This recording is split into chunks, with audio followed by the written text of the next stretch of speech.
Hello everyone, welcome to foundation classes by Amit.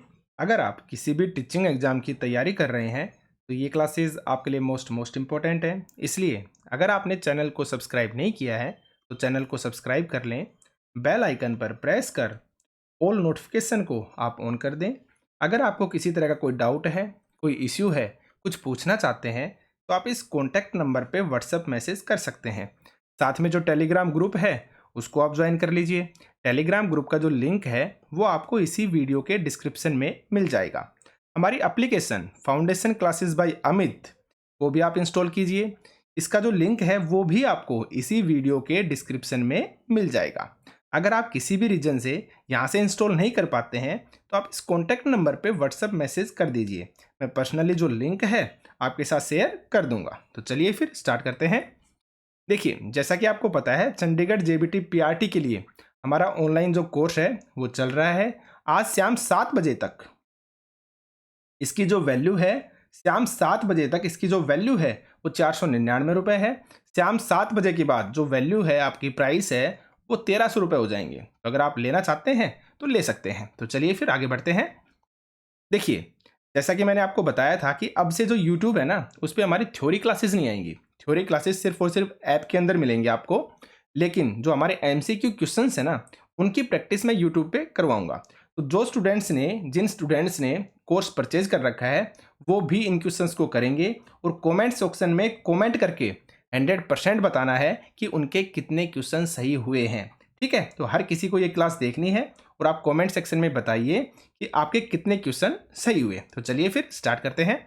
निम्नलिखित में से कौन सी टिप्पणी यानी कि बात प्राकृतिक वनस्पति जात और प्राणी जात के हास का कारण नहीं है? देखिए, नहीं है पूछा है। और देखिए, ये वो क्वेश्चन है जो 100% आपको एग्जाम में एज इट इज देखने को मिलेंगे। ऐसा नहीं है कि ऐसे ही क्वेश्चन है, आपको एज इट इज देखने को मिलेंगे। तो इन क्लासेस को आप सीरियसली लेना। ठीक है, कि निम्नलिखित में से कौन सी टिप्पणी प्राकृतिक वनस्पति जात और प्राणी जात के हास का कारण नहीं है? देखिए, पहली बात तो नहीं है पूछा है, और उसके बाद है हास। हास का मतलब होता है किसी भी चीज का खत्म होना, यानी कि धीरे धीरे किसी भी चीज का नष्ट होना, यानी कि उसके नष्ट होने का कारण पूछा है। तो देखिए, आप कृषि प्रसार, वृत्त स्तरीय विकास परियोजनाएं, तीव्र औद्योगिकरण और शहरीकरण, और पशु चारण और ईंधन लकड़ी एकत्रित करना। अब आप मुझे खुद बताइए, वनस्पति जात और प्राणी जात है तो उनके खत्म होने का इनमें से कौन सा रीजन हो सकता है? आप एक बात समझिए, कृषि प्रसार। कृषि प्रसार का मतलब क्या है? यानी कि आप जो कृषि कर रहे हैं ना, उसको आप बढ़ा रहे हैं।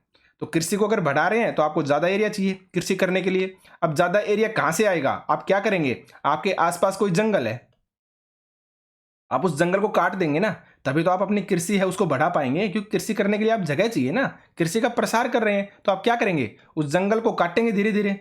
और जंगल काटते हैं तो उस जंगल में रहने वाले जितने भी प्राणी जात हैं, जितनी भी आपकी वनस्पति हैं, वो सब क्या होंगी? नष्ट होंगी, खत्म होंगी, उन्हें यहां से जाना पड़ेगा। तो कृषि प्रसार तो आपका कारण हो गया, ये तो सही है। वृत्त स्तरीय विकास परियोजनाएं, अब इसका मतलब समझिए आप। देखिए, चीजों का समझना जरूरी है। अगर आपने इन क्वेश्चंस को समझ के करोगे ना तो 100% करेक्ट ही करके आओगे। चीज़ों को रटने की कोशिश मत करना, और मेरा काम है समझाने का।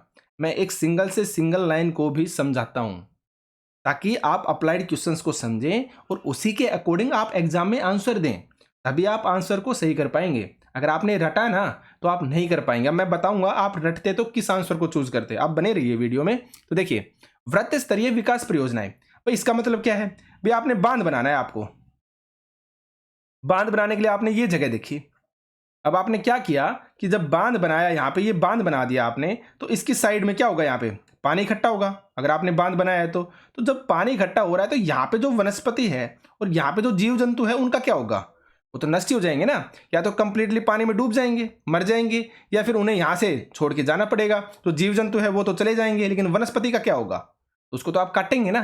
तो क्या हो रहा है? इससे आपकी वनस्पति और प्राणी जात का हास हो रहा है ना। तो ये भी आपका सही है।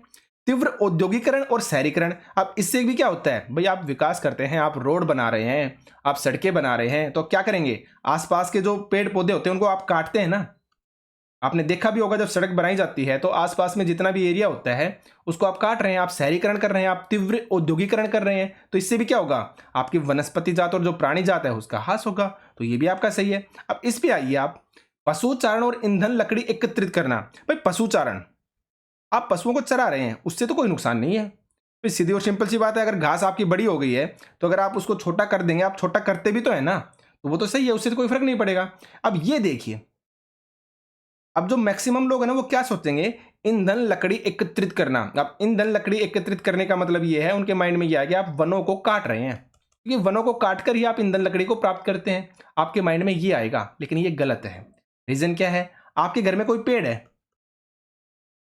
ठीक है, और वो अच्छी छाया देता है, तो जब सर्दियां आती हैं तो आप क्या करते हैं, आपके जो पेड़ में साइड की जो टहनियां होती है ना, उनको आप देसी भाषा में बोलते हैं ना छांग देना, यानी कि इनको आप काट देते हैं ना, इन पेड़ों को, साइड की जो टहनियां हैं इनको। तो आपने पेड़ थोड़ी ना काटा, आपने तो सिर्फ और सिर्फ जो टहनियां हैं उनको काटा है, और टहनियों से भी तो ईंधन मिलता है आपको। सिर्फ और सिर्फ कंप्लीट पेड़ को काटेंगे तभी ईंधन थोड़ी ना मिलेगा।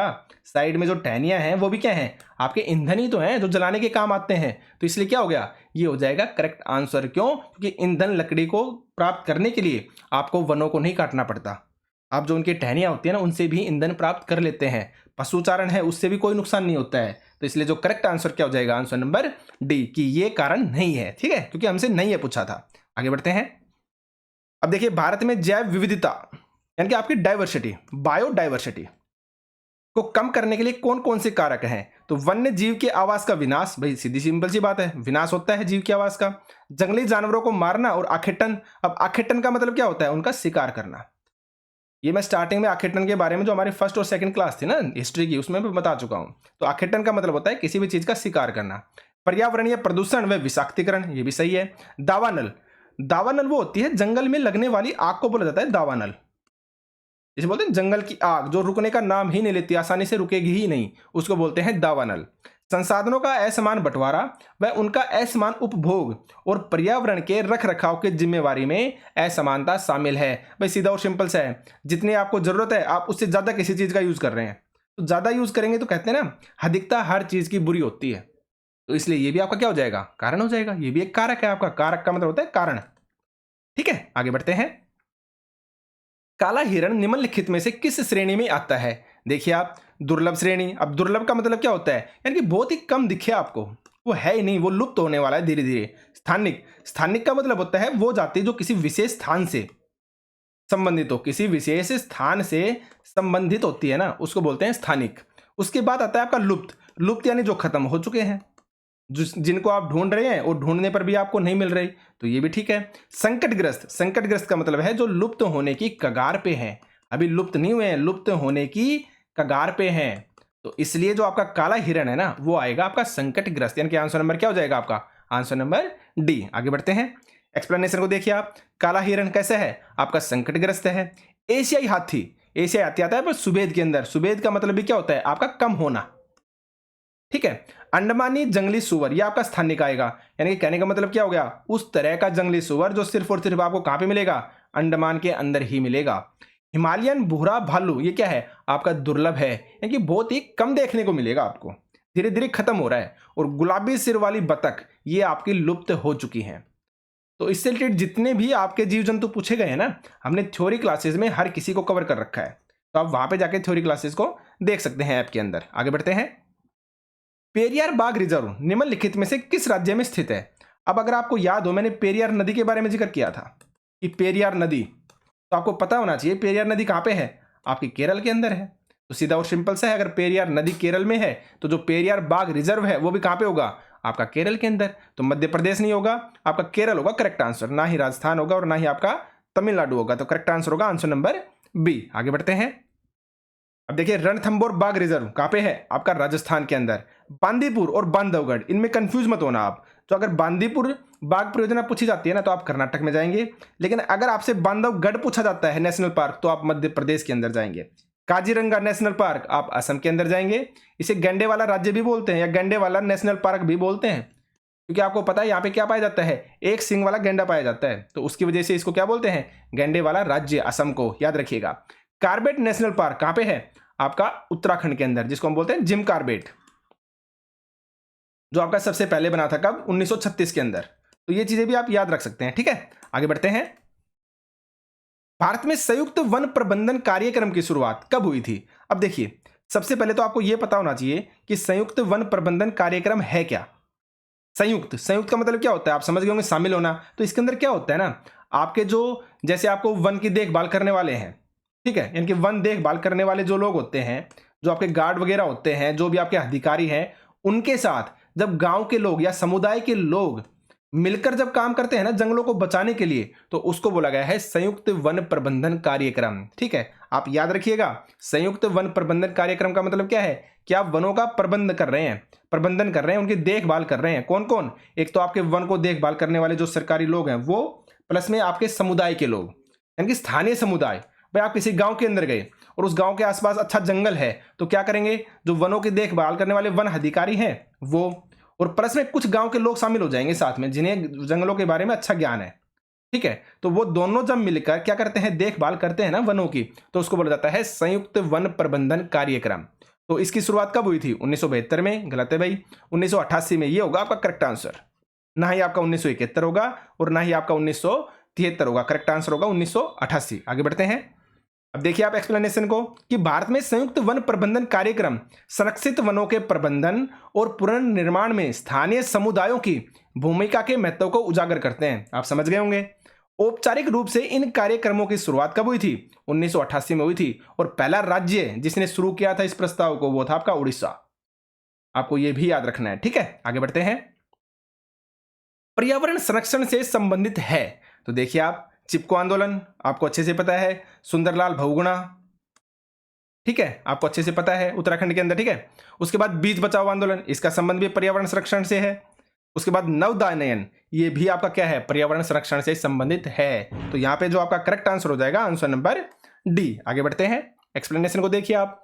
हिमालय में प्रसिद्ध चिपको आंदोलन कई क्षेत्रों में वन कटाई रोकने में ही कामयाब नहीं रहा, अपितु इसने यह भी दिखाया कि स्थानीय पौधों की जातियों को प्रयोग करके सामुदायिक वनीकरण अभियान को सफल बनाया जा सकता है। तो आप इस लाइन को भी याद रखना, क्योंकि ये तो हमें पता है कि जो चिपको आंदोलन था उसमें पेड़ों से चिपका गया था ताकि पेड़ों को काटा न जाए, पेड़ों को कटने से बचाने के लिए पेड़ों से लोग चिपक गए थे। ठीक है, ये आपका चिपको आंदोलन था। तो ये तो हमें पता है वनों की कटाई को रोकने के लिए, लेकिन साथ साथ में ये लाइन भी आप याद रखना कि स्थानीय पौधों की जातियों को प्रयोग करके सामुदायिक वनीकरण अभियान को सफल बनाया जा सकता है। इस बात को भी प्रूव कर दिया था आपके चिपको आंदोलन ने, याद रखिएगा। टिहरी में किसानों का बीज बचाओ आंदोलन, ये भी क्या है आपका इंपॉर्टेंट है। नवदानियन ने दिखा दिया कि रासायनिक उर्वरकों के प्रयोग के बिना भी विविध फसल उत्पादन द्वारा आर्थिक रूप से व्यवहार्य कृषि उत्पादन संभव है। अब आपको नवदानियन का मतलब पता चल गया होगा। इसका मतलब यह है कि आप रासायनिक उर्वरकों के प्रयोग के बिना किसी भी फसल को उगा रहे हैं। ठीक है, तो ये सारे के सारी चीजें आपको याद रखनी है। टिहरी, अगर आपने टिहरी पूछा जाए तो कहां पे है? आपका उत्तराखंड के अंदर, आप याद रखिएगा। आगे बढ़ते हैं। वन एवं वन्य प्राणियों के संरक्षण की दृष्टि से कौन से वन सबसे मूल्यवान माने जाते हैं? कौन से वन सबसे मूल्यवान माने जाते हैं? रक्षित वन, आरक्षित वन, अवर्गीकृत वन या फिर उपयुक्त में से कोई नहीं? तो आपका जो करेक्ट आंसर होगा आंसर नंबर बी होगा, आरक्षित वन। आरक्षित वन वो वन है जो आपके सबसे ज्यादा मूल्यवान माने जाते हैं। ठीक है, एक्सप्लेनेशन को देखते हैं हम। आरक्षित वन, देश में आधे से अधिक वन क्षेत्र आरक्षित वन घोषित किए गए हैं। याद रखिएगा आप, जहां तक वन और वन्य प्राणियों के संरक्षण की बात है, आरक्षित वनों को सर्वाधिक मूल्यवान माना जाता है। याद रखिएगा, अब आपको पता चल गया ना, और आपको यह भी पता चल गया कि कितने आधे से अधिक वन क्षेत्र में है आपके। अब बात करते हैं रक्षित वन की। तो वन विभाग के अनुसार देश के कुल वन क्षेत्रफल का 1/3 हिस्सा, मोस्ट इंपोर्टेंट है, याद रखना है आपको कि रक्षित वन कितने हैं आपके 1/3 हैं, और आधे से अधिक कितने हैं आपके आरक्षित वन हैं। उसके बाद देखिए अवर्गीकृत वन बात करें तो अन्य सभी प्रकार के वन और बंजर भूमि जो सरकार, व्यक्तियों और समुदायों के स्वामित्व में होते हैं, आपके अवर्गीकृत वन कहलाते हैं। भाई आप अवर्गीकृत से ही समझ जाइए, जिनका वर्गीकरण न किया गया हो, ठीक है ना, जिनको न बांटा गया हो, तो उसी से आप आइडिया लगा सकते हैं। अन्य सभी प्रकार के वन और बंजर भूमि जो सरकार, व्यक्तियों और समुदायों के स्वामित्व में होती हैं, क्या कहलाती हैं? आपके अवर्गीकृत वन कहलाती हैं। आगे बढ़ते हैं। टक्सोल नामक रसायन किस वृक्ष से मिलता है? देखिए टक्सोल से रिलेटेड जो क्वेश्चन है ना वो आपका मोस्ट इंपोर्टेंट है और आपसे पूछा जा सकता है कि टक्सोल नामक रसायन किस वृक्ष से मिलता है। आपको नीम से मिलेगा, हिमालयन यव से मिलेगा, हिमालयन डव से मिलेगा या फिर साल से मिलेगा। तो इसका जो करेक्ट आंसर होगा आंसर नंबर बी होगा, हिमालयन यव से आपको मिलेगा टक्सोल। एक्सप्लेनेशन को देखते हैं हम। हिमालयन यव चीड़ की प्रकार का सदाबहार वृक्ष है। जो एक औषधीय पौधा है जो हिमाचल प्रदेश और अरुणाचल प्रदेश में कई क्षेत्रों में पाया जाता है। कहाँ पे? हिमाचल प्रदेश और अरुणाचल प्रदेश, ये दोनों स्टेट आपको याद रखने हैं। ठीक है, याद रखिएगा आप, हिमाचल प्रदेश और अरुणाचल प्रदेश। पेड़ की छाल, पत्तियों, टहनियों और जड़ों से टक्सोल नामक रसायन निकाला जाता है। इसे कुछ कैंसर रोगों के उपचार के लिए प्रयोग करते हैं और इससे बनाई गई दवा विश्व में सबसे अधिक बिकने वाली कैंसर की दवा है। तो ये याद रखना, टक्सोल के बारे में किससे मिलता है? हिमालयन यव से मिलता है। हिमालयन यव क्या है? एक चीड़ के प्रकार का सदाबहार वृक्ष है। ठीक है, और इससे क्या मिलता है आपको? टक्सोल मिलता है। और टक्सोल से क्या बनाई जाती है? आपके कैंसर की दवा बनाई जाती है। तो ये 3 फैक्ट आप इसके बारे में, हिमालयन यव के बारे में याद रखिएगा। और हिमाचल प्रदेश और अरुणाचल प्रदेश के अंदर ये पाया जाता है। ठीक है, आगे बढ़ते हैं। हिमालयन यव भारत के किस प्रदेश में पाया जाता है? देखिए, मैंने क्वेश्चन को बनाकर दे दिया है ताकि आप याद रख सकें। हिमाचल प्रदेश, राजस्थान, मध्य प्रदेश और तमिलनाडु। तो करेक्ट आंसर क्या होगा आपका? Answer number A, Himachal Pradesh. और साथ में क्या याद रखना है आपको? अरुणाचल प्रदेश। ठीक है, हिमाचल प्रदेश और अरुणाचल प्रदेश, ये दोनों आपको याद रखने हैं। ठीक है, आगे बढ़ते हैं। नेक्स्ट क्वेश्चन है आपका। देखिए, एक्सप्लेनेशन को फिर से देख लीजिए आप। देखिए, मेरा जो कराने का तरीका है ना, मैं इसलिए बोलता हूं, जब भी मैं प्रैक्टिस करवाता हूं, एमसीक्यू, पीवाईक्यू कुछ भी करवाता हूं ना, वो इसलिए ही मैं इंपॉर्टेंट बोलता हूं क्योंकि साथ में जितनी भी थ्योरी होती है ना, उसको मैं 100% रिवाइज करवाता हूं। इससे फर्क क्या पड़ता है? एक बार तो हम क्या करते हैं, जब थ्योरी नॉर्मल पढ़ते हैं, जब रिवाइज हो जाती है, उसके बाद जब मैं एमसीक्यू करवाता हूं, तो जितनी बार भी एमसीक्यू में करवाता हूं ना, तो उस एमसीक्यू से रिलेटेड जो भी थ्योरी होती है ना, उसको मैं बार बार लिखता हूं। अब इसके जस्ट पहले ही ये क्वेश्चन आया था हिमालयन यव का, तो मैंने फिर भी दोबारा एक्सप्लेनेशन को लिखा। क्यों? देखिए, किसी भी चीज को याद करने का सबसे बेस्ट तरीका यही है, आप बार बार रिवाइज कीजिए। ना तो आपको ट्रिक बनाने की जरूरत पड़ेगी, ना बाकी कुछ चीजें। जब बार बार उस चीज को आप देखेंगे ना, और एक नॉर्मल वे में देखेंगे, नहीं इंटेंशन के साथ नहीं देख रहे आप। इंटेंशन को देखने का मतलब कि जबरदस्ती याद नहीं कर रहे हो। जब भी कोई क्वेश्चन आया ना, आपने उसको देख लिया, नेक्स्ट क्वेश्चन आया, फिर आपने देख लिया। तो जब आप इस तरीके से देखते हैं ना, एक नेचुरल वे में, तो ज्यादा चीजें अच्छे से याद होती हैं। और ये चीज जब आप एग्जाम में बैठेंगे ना, तब आपको समझ में आएगी। ठीक है, तो देखिए, हिमालयन यव कैसा है? चिड़ के प्रकार का एक सदाबहार वृक्ष है, एक औषधीय पौधा है। जो कहां पे मिलता है? हिमाचल प्रदेश में और अरुणाचल प्रदेश में। ठीक है, पेड़ की छाल, पत्तियों, टहनियों और जड़ों से टक्सोल नामक रसायन निकलता है। कैसा रसायन? टक्सोल नामक रसायन। और जो किस लिए यूज किया जाता है? आपके कैंसर के रोग के उपचार में। और इससे बनाई गई दवाई विश्व में सबसे अधिक बिकने वाली आपकी कैंसर की क्या है? औषधि है। तो इस तरह से हम चीजों को लगातार करते रहेंगे और 100% आपको फायदा होगा ही होगा। ठीक है, आगे बढ़ते हैं। संयुक्त वन प्रबंधन का पहला प्रस्ताव पास करने वाला राज्य कौन सा है? देखिए, मैंने फिर से क्वेश्चन बना दिया। हरियाणा, राजस्थान, पंजाब या फिर उड़ीसा। तो आपको पता है अच्छे से, करेक्ट आंसर क्या होगा आपका? Orissa. Answer number B, just पहले अभी हमने किया था।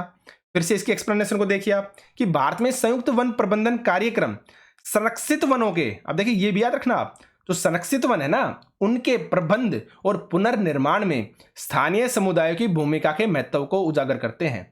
ठीक है, औपचारिक रूप से कार्यक्रमों की शुरुआत 1988 में हुई थी, जब उड़ीसा राज्य ने संयुक्त वन प्रबंधन का पहला प्रस्ताव पास किया था। ठीक है, आगे बढ़ते हैं।